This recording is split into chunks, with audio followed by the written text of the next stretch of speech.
So, we are here this morning. This will not be a typical sermon so much, but just sort of an update on our life and where things are going and sort of what we anticipate to be doing in Mexico as we return in just a few weeks. So, we wanted to just share, to start out really by sharing where we're at right now and what's sort of happening in the next month and as we process life and get ready to return to Mexico. Have you got her? Yeah, she grabbed the other mic, so making it up on the fly. Sorry.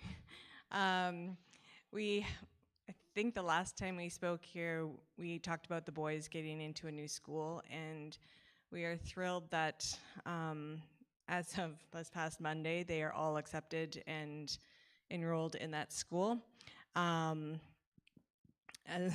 the saga continues as we continue to fill out assessments and paperwork and questionnaires and stuff. So, but we are thrilled about that. We're looking for a place to live, but that's hard when you're in a different country. So there are options, but if you can continue to think of us as, and we need to be out of our house here by the end of June. So currently it's all that sorting and deciding what to sell and going to be packing over the next few weeks. So that's where we're at.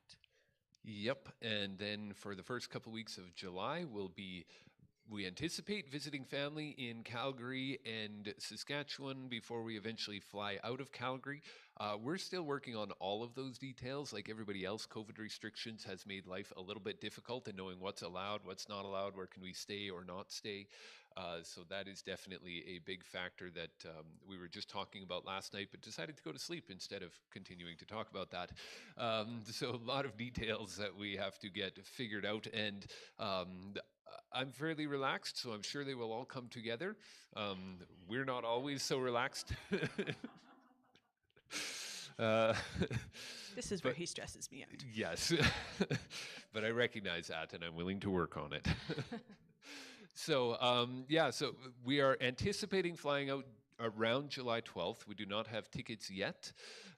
They've asked us to wait until at least 4 weeks before because, again, with COVID, there have just been so many changes, so many restrictions and everything else that it's really hard for anybody to buy tickets with confidence that you'll actually be allowed to travel. We're confident of getting into Mexico. They have done everything possible to downplay what the real effects of the virus are there and to try to keep the numbers falsely looking low and everything else.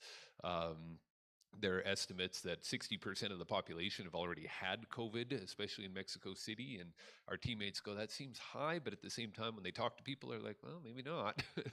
And so we're not too worried about entering Mexico. We anticipate having all our vaccines done before we fly out, so that will help quite a bit. And and Mexico is not going to turn us away. They're desperate for any money and any foreigners coming in that they can get. So we're not worried about that. It's just a matter of figuring out the tickets and figuring out what that will look like, especially looking for a direct flight. For the dog, that would be a whole lot easier. And so, just figuring that out. And for the rest of us. And for the rest of us. I don't know, I want a couple days in Toronto or Vancouver, but I'm the only one apparently.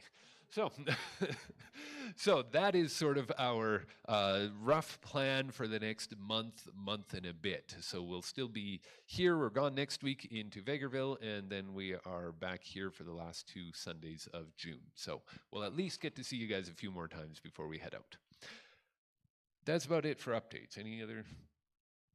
We do have our visa appointment at the consulate in Calgary on the 21st. So that was a big answer to prayer because we were waiting for our paperwork to arrive from Mexico, and then Chris could not get anybody on the phone to make an appointment, but it's all working out. Yep. So as long as there are no curveballs thrown at us when we show up and but that would never like that, we'll cross that bridge when we get to it, I guess. In terms of what we are doing, we've shared with you guys before sort of what we did and ended up basically pastoring a church for a little while and working closely with C3. the church that we were involved with. And so that's sort of what we did. We do not anticipate returning to that. In fact, we've been in discussion, and it looks probably like we will not return to C3 for any of you who are familiar with this. And we can even see this here in Canada when there's a new pastor and the old pastor comes back, then even though the two pastors might be in full alignment about who's in charge, it can often cause a lot of stress and competition among the people to say, well, I like this pastor better, or I like that pastor. Sounds like the beginning of Corinthians, doesn't it? You know, I'm a disciple of Paul, I'm a disciple of, and that's not what we're trying to do. So we doubt very much that we will head back to C3. As far as attending church, that part we still have to figure out, but that is not the ministry that we expect to return to. So what will we be doing? Well, to really jump into that, we kind of have to understand the concept of global ministries within the Alliance and what the Alliance is seeking to accomplish. This is the ministry statement in awful font and incredibly difficult to read, but this is what I downloaded off the webpage or off somebody else's. So the mission of global ministries is to glorify God by developing indigenous movements of reproducing churches among least reached people groups. Now, that either sounds impressive or sounds like a whole lot of bureaucratic techno-speak. And so I don't know which you fall into, but the basic idea is we want to take the gospel to people who've never heard the gospel and get the church planted and started there and growing. That's basically what the Alliance has always done. If you look from the get-go, from the days of E.B. Simpson when he started things, it was sort of two different societies that he melded into one. The first was a focus on the deeper life and on knowing Christ and like-minded Christians who really wanted to grow deeper in their relationship with Jesus. And then the second group was a focus on the least reached people, taking the gospel to people who have never heard about Jesus. And then he pushed those two organizations that he was leading together and came up with the Christian and Missionary Alliance. And so the goal of the Alliance has always been to send missionaries to places where Christ has not been preached. And they sent some out and they died and they figured out, oh, we got to do this better. And so they fixed some things and then they sent some more out. And they've always been trying to take the gospel into least reached people groups. And so that's always traditionally been the goal of the Christian and Missionary Alliance. And that continues, especially among the Canadians, to be the goal of missions. And in fact, we were just learning, we were talking with somebody, and there was actually a division, I don't think with too many hard feelings, but the Canadian Alliance, when they went their own way, eventually sort of set their own path with missions as well, because in the Canadian Alliance, they were looking and going, no, we really want to maintain this focus on least reached people groups. And the American Alliance was moving in a slightly different direction with their missions program. And so that's sort of been the history of the Christian and Missionary Alliance, and they continue to have that focus. Often it was taken from Matthew 24:14. Was one of Simpson's favorite verses and favorite passages that he would look at when Jesus is talking, when the disciples ask him, you know, when is the temple going to be destroyed and what's the sign of your second coming? And then he goes into this long discussion of the signs of what we call the end of the times. But he looks and says this in the middle of that, and this gospel of the kingdom will be preached in the whole world as a testimony to all nations, and then the end will come. And Simpson looked at this verse, and many others have throughout time looked at this verse and said, so it is our goal, it is our desire to take Jesus to the nations, and by doing so, then Jesus will eventually return and set things right. And so they would have as their rallying cry, for example, bring back the king. And this was the concept. If we bring the gospel to all of the nations, then eventually Jesus will return. And we can hasten his return by taking the gospel to people who have never heard it before. And so this was sort of one of the key themes of the early Alliance, and it still continues to be a passion of the Alliance. And you look throughout the gospel, and there's no doubt that God wants all nations to praise him, that God wants a gathering in heaven of people from every tribe and tongue and nation and group. I think there's a fourth one there, but I'm drawing a blank on the exact wording. And so there's a deep desire from God's heart that all people in all places would have the opportunity to know him and would know him faithfully. And so the Alliance continues to look at this and say, how do we do that? How do we take the gospel to the least reached? Well, first we have to understand who the least reached people are. If you're familiar with this type of terminology, if you've delved at all into this will be familiar, but if not, this might be something completely new. But least reached people groups are an ethno-linguistic group with little or no indigenous communities of believers, usually defined as less than 2% evangelical. And so by ethno-linguistic, we simply mean that they share the same culture and the same language. And so a people group who, whether it's a small community or whether it's a large people group, who share a similar culture and a similar language. So they can all communicate and they all have at least a reasonably shared identity. So Canada, in many respects, would be an ethno-linguistic group. Now, within Canada, of course, you start to break that down, and there are many different variations within that. And so that's where they start to say, oh, well, there are some challenges. What about this French group over here? And what about this other Asian group that has moved in here, or whatever different community? And so as they go around the world and they look at all of these different communities, they can actually map out who are the different groups, roughly how many people are there in this group, and do they have the gospel or do they not have the gospel? Is there a church in their own language and culture that they would understand and be able to hear about Jesus and understand it in their heart language, in a way that they're going to understand and that they're going to connect with? And so they've gone around, and a group like Joshua Project will go around and will look at all of these different groups throughout the world and say, here are groups where there is lots, those are the green areas, where there is a medium amount, and where there is no gospel presence, and those are the red areas. And so they will identify and say, in these areas, this people group, whether it's a huge group or small groups, do not have the gospel in their own language and do not have a church in their own ethno-linguistic group. And so they've gone through and they've identified all of these different groups. And you will notice in particular that there's a very big block of red there. And in the Alliance, there's a huge focus on those areas. Sometimes you'll hear of the 4 or the 5 S's because they've added Canada and called it C2C. But they will look at that and they'll talk about desert sand in North Africa. They'll talk about the Silk Road going through the Middle East. And then they'll talk about Asian spice in East and Southeast Asia and say, we are sending and focusing on these areas because they are the least reached areas of the world. And then the 4th S, or the 5th one, if you can count Canada, is Caribbean sun. And as you'll notice, the Caribbean sun is very green. and that is where we are going, to an area that is very green.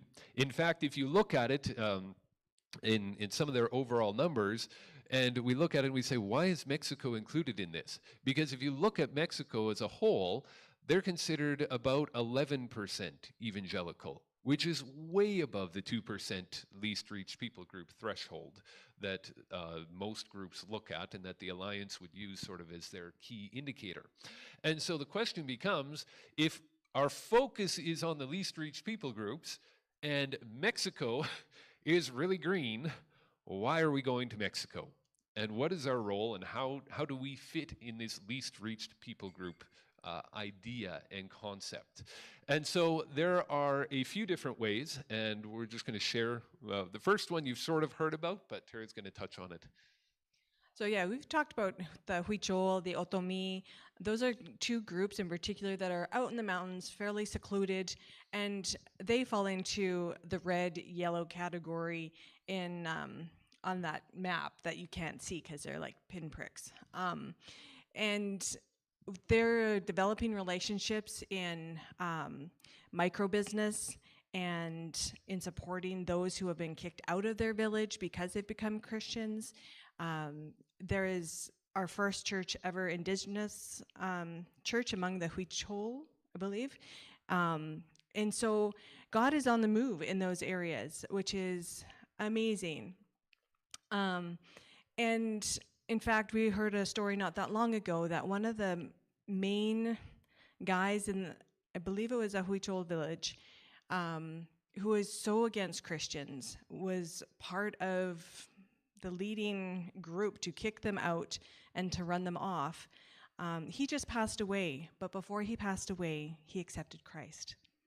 And now his daughter is one who is speaking loudly for the Christians in the village, and in speaking loudly that chasing them out is not right. So, like I said, God is on the move in those areas, and He's used the micro businesses and the artisan relationships to build those relationships so that there is a chance to speak into their lives and speak Christ into their lives. So there is some work happening among what would be qualified in the most technical sense as the least reached people groups. And so some of our teammates in particular have a much higher focus on this than Terra and I. We've never been out to these Huichol villages. We've met the pastor now, the Huichol pastor of the Alliance Church that we have there. In fact, it was his birthday yesterday, I just saw on Facebook. And so so there is some work, and there are some groups who fall into that least reached people group, whether it's red or yellow, and there are different ways that you can still be involved and say, okay, we're going to work with the Mexican Church, the National Alliance, to try to reach some of these groups and to continue to reach out to the least reached people groups. So there is that element of things, but that's not really where Tara and I expect to be focusing our attention and our time. So how are we looking to be involved in this? If we jump back to our definition from Global Ministries, it talks about the mission is to glorify God by developing indigenous movements of reproducing churches among least reached people groups. It takes time to develop an indigenous movement and for it to become strong enough that it can be independent, that it can fully carry on this work by itself. The Alliance has been in Mexico for 40 years? 40? I don't remember, at least 40 years. I had this number, but now it's gone. We've been in Mexico for quite a while. The church has grown, and so there are close to 100 Alliance churches within Mexico, and spread out in Mexico. It's actually a fairly large country. I know it looks tiny when we look at a map and whatnot, but we have to remember distortion when you're looking at a flat map. Mexico is a very large country. And so 100 churches is a good amount. They're spread out quite a ways, and a lot of them are very small. But they are growing, and they are developing. There's a pastor named Tomas Bencomo, who is the president of the Alliance. He's doing some really good things, bringing some really good structure. And so the Mexican Alliance Church is developing and has been in the process of developing over the course of those 40, 50, however many years. And that's a fantastic thing, but we're sort of in that part right now as the Alliance where we are taking those helping them take those last steps of growth and maturity. And so when we talk about developing indigenous movements, we're not thinking that you go in, you plant one church, yay, we planted a church, now we're gone.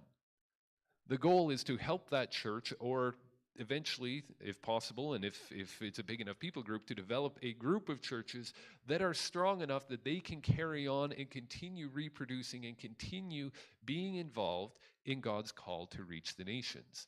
And so part of this growth is to help them reach that sense of maturity. And so as we do that, there are a few different opportunities where we can look at the Mexican Alliance Church and say, really, in a lot of ways, they're almost there. But there's still a few key steps that we think are important. Not just we think, but that they are saying, we need help with this. Can you please help us with this? And so the first is something that I expect to be involved in, and that is just theological training. They would say that about 50% of their pastors have little or no theological training. Now, to be fair, to be more than fair, often there is a deep faith that we need to learn from. Often there is this deep understanding that God is present, a willingness to sacrifice, a willingness to give all for Jesus, a deep knowledge of the Bible and what it says, but that knowledge is not often paired with deeper theological training on a variety of things, but especially in understanding the background of the Bible, understanding the context, being able to apply it and interpret it correctly. And that can lead to all sorts of problems It can lead to different movements. It can lead to heresy in the worst case scenario. It can lead to all sorts of complicated things where you take one passage or one idea out.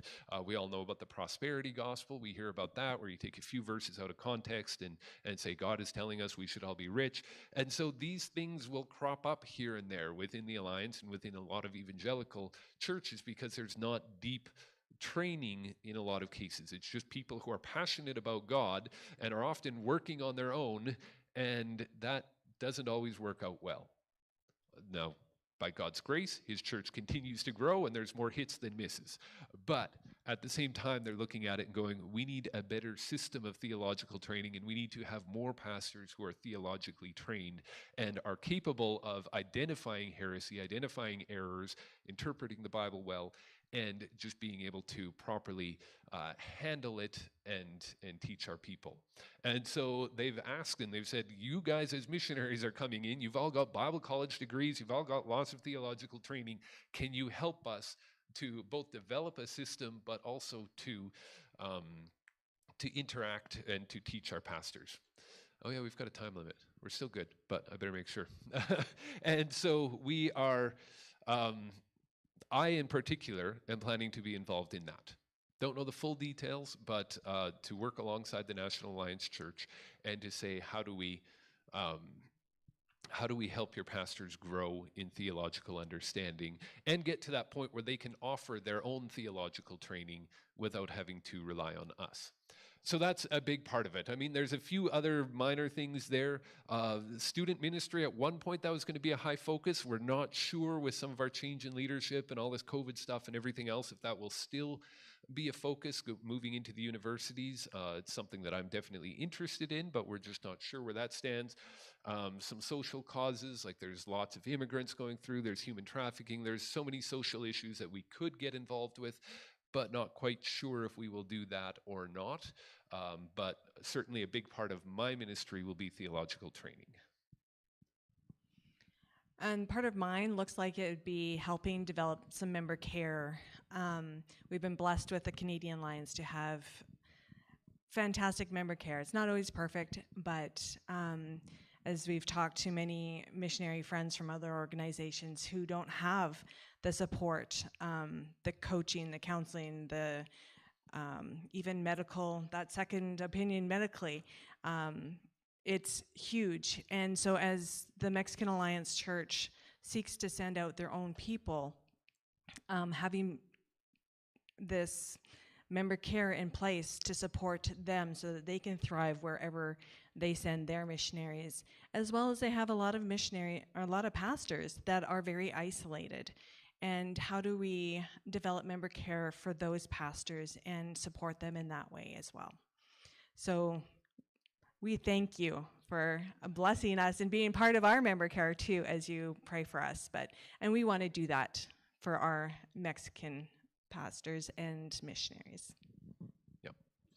And again, this is something that takes a while to develop, and we're hopeful that they can learn from our mistakes. The Christian Missionary Alliance, like I mentioned when we started, we sent out some missionaries, they died. Figured out quickly, oh, we need to train them better. So they trained them better, and then they sent them out.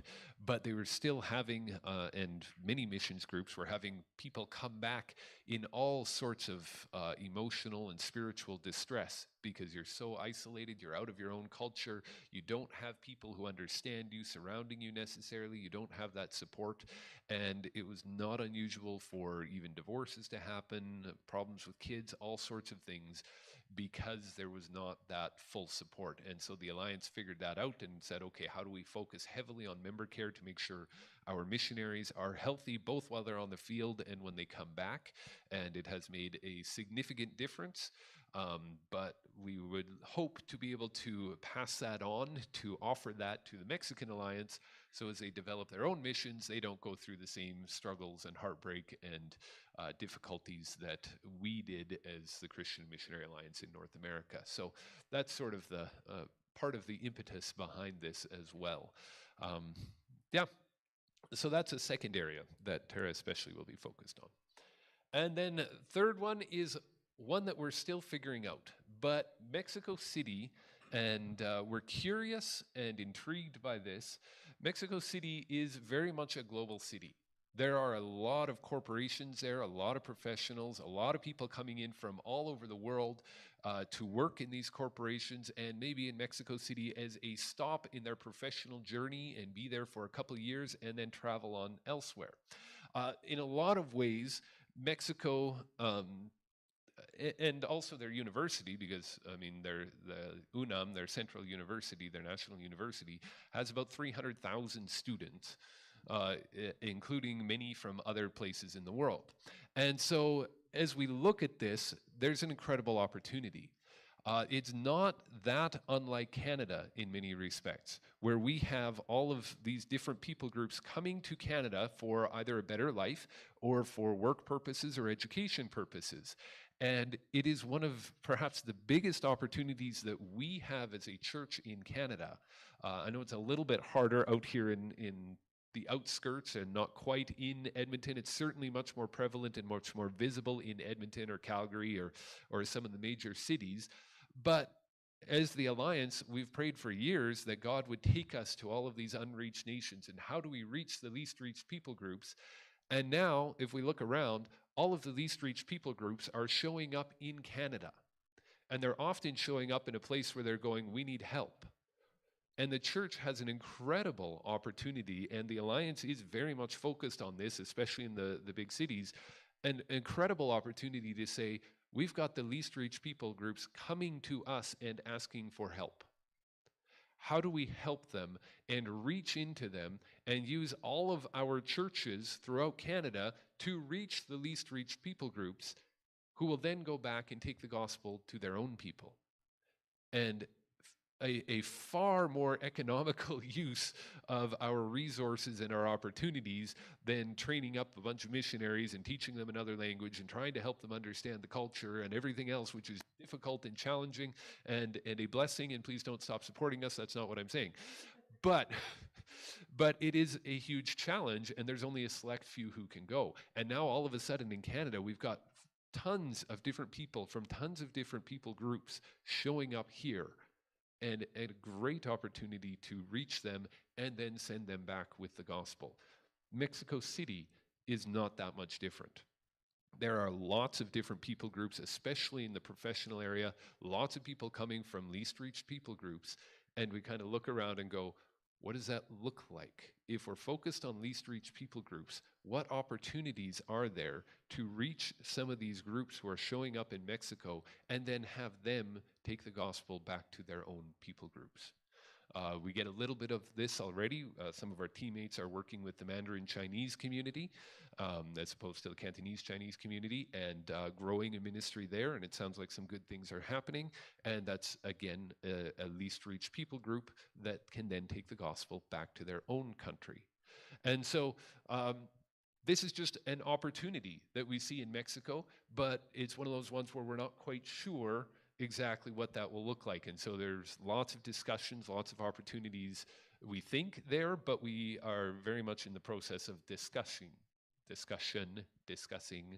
one of the two, I can't mix them together. And so we don't know what this one will look like, but it's something that we have in the back of our mind as we get ready to turn to Mexico City. I think that's about it. We're finished a little bit early. No, to share some prayer requests. No, we're going to keep you here until the end. No. Yeah, you're not allowed to leave for another 15 minutes. Sorry. No, we wanted to share with you some major prayer requests. Some of them have to do with the boys' schooling as they transition to a new school, friends for them, praying for a house for us, that God would just provide that in the right time. And as well as we are finishing up here and preparing our hearts and minds to head back to Mexico, that he would just really meet us there in that the emotional up and downs that are going through our house at the moment. And as we pack up, as we finish preparing the sea can that one of our churches so graciously bought for us, and all those kinds of things that need to happen before we can leave the country. We are so grateful for your support in that way.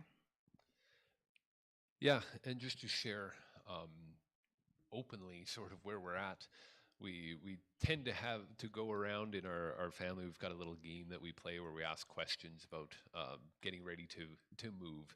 You know, do you have contact information for all your friends? What are you looking forward to about a new house? What are you going to miss about this house? Like a bunch of things to just sort of help process. And it's something we've done for every time that we've moved.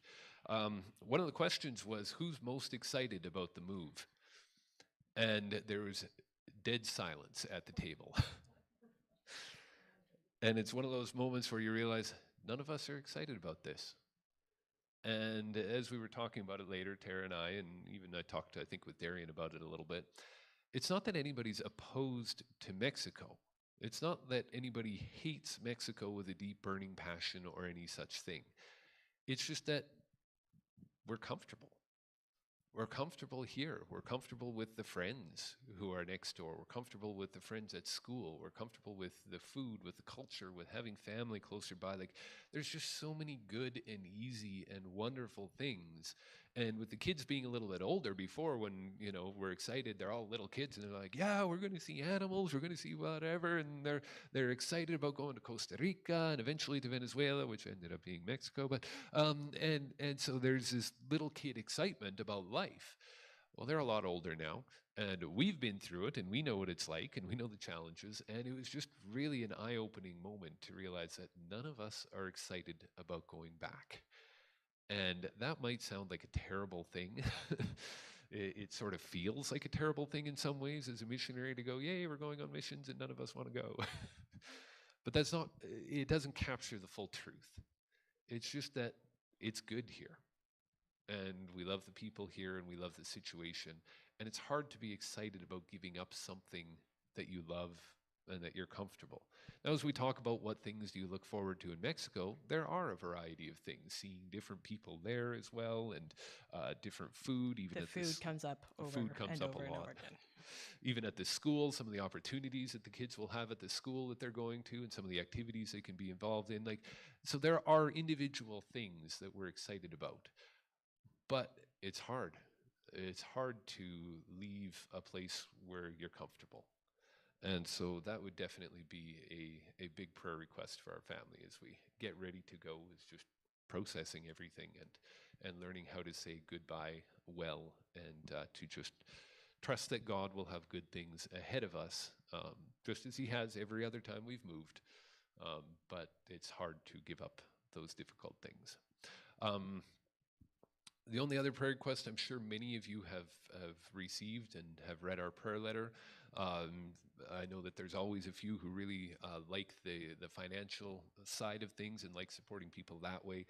We do have particular needs right now as we move back. We know we're going to have to buy a new washer dryer because we got a unit that was all in one, a washer dryer combo, and it was really Which is neat. Amazing, to be fair. Yeah, but it appears to have been a lemon, and we were constantly having to get it fixed. So we're going to need a new washer and dryer at the very least. And anytime you move into a new house, there's always little things that you need to make it up. So we have particular need in our outfitting fund.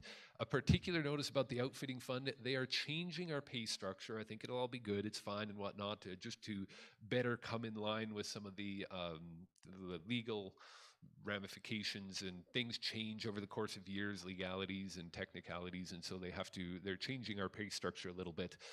It will work out fine, but in so doing, they're not going to have the outfitting fund as such. And so as of the end of June 30th, we will no longer be able to receive donations to our outfitting fund, and a lot of the costs, they'll lay out a member Relocation fund? I don't remember exactly what it's called. All the names change. They just sort of lump everything. So our vehicle fund and our outfitting and everything else will now be lumped. Partner Fund. Ministry Partner Fund will be lumped into one thing, but it does mean that the outfitting fund as such will disappear. So if you want to give to that, that will have to be by the end of June, and otherwise they'll move over to this other fund, and the outfitting fund is simply going to disappear. So if you want to support that, that's great. Also, with our kids going to new school, There is a chunk of unexpected expense for the budget, for the Global Ministries budget with that.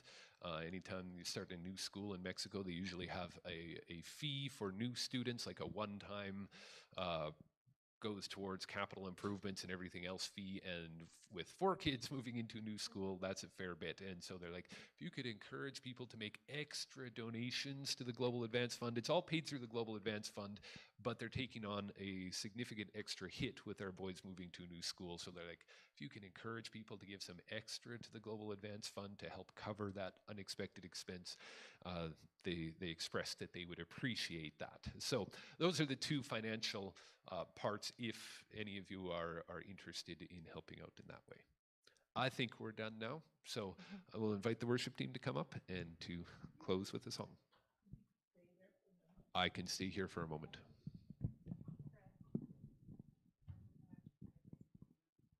Deanne's going to sneak in and say one thing too.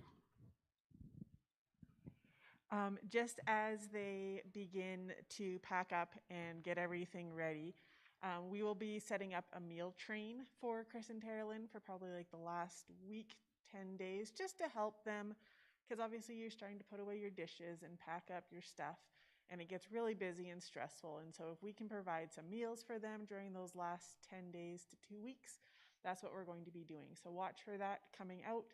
If you're interested, send me your email and I can get you guys signed up for that. And then it's a super easy way just to be able to look at the calendar so they're not getting 4 lasagnas in a row, that type of thing. So watch for that coming in the next couple of weeks. You have no idea how readily I would take 4 lasagnas in a row. The kids, on the other hand, are not as big of lasagna fans as I am, which I don't get, but whatever. They love the Riders, so I can forgive them the lasagna thing.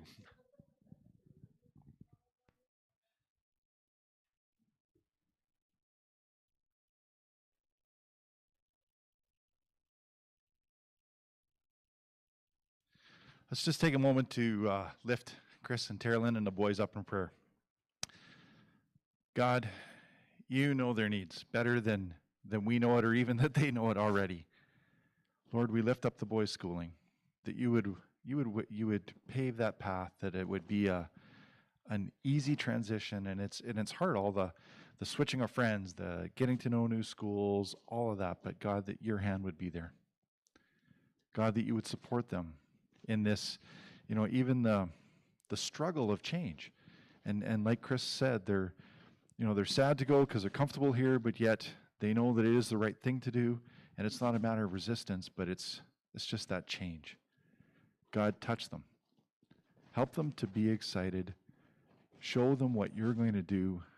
Help them to be able to somewhat mourn the loss here and adjust, but yet adapt.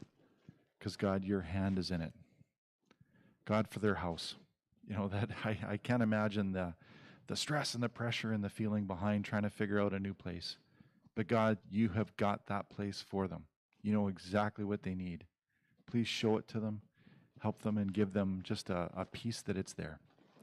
And lastly, God, for their finances. Even something as simple as a washer and dryer that we take just for granted. But God, that you would provide all of those needs. And as that the funds transition, as they switch the way that stuff gets done, that their needs will be taken care of. God, thank you for this family. Thank you for their willingness to serve you. Please use them in a mighty way to reach these unreached people groups, as well as to care for the other members. God, use them, bless them, and provide for them. In your name, amen.